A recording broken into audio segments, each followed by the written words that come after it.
couvent, ça avait été pensé par des religieux et qui avait une belle notion des rapports entre les espaces vides et les espaces pleins.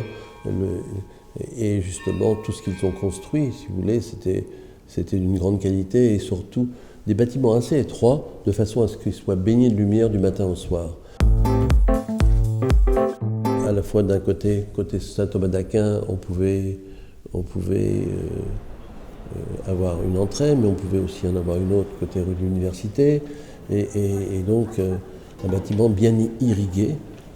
Ensuite, irrigué à la fois dans les circulations, irrigué par la lumière, irrigué par des bonnes circulations, des circulations verticales splendides, des escaliers extraordinaires.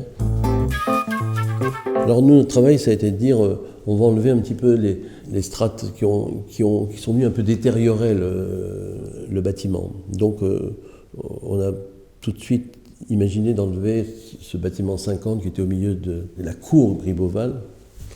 Et c'est à partir de là on a récupéré un espace magnifique.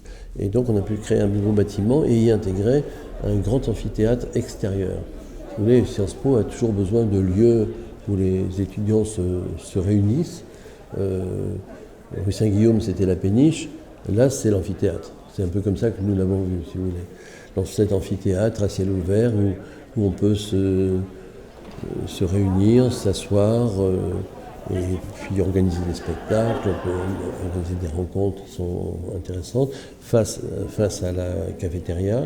On a creusé l'ensemble pour y mettre à la fois des salles de travail, des salles de réunion, et surtout la bibliothèque. La bibliothèque qui est un endroit très agréable, qui est tout autour de l'amphithéâtre, de l'amphithéâtre en plein air, et qui en plus récupère toute la lumière naturelle qui est créée grâce à la dénivellation de l'amphithéâtre. En ce qui concerne l'espace, par exemple, dans la cour Treuil de Beaulieu, on a imaginé l'école de journalisme, mais on l'a baissé d'un plateau et on a fait un jardin bas. On a fait aussi un jardin haut, mais dans le jardin bas qui donne de la lumière naturelle directe sur les salles de cours. Pour l'éducation, je pense qu'un étudiant ou un chercheur, il est marqué par les lieux où il travaille, puisqu'il passe certainement plus de temps dans ces lieux que chez lui. Donc c'est très important qu'on fasse très attention à la qualité des espaces de travail. Même si un étudiant n'est pas spécialiste en architecture, il le sentira à son insu presque. Il y a les professeurs, l'enseignement qui prodigue, mais aussi les lieux de travail.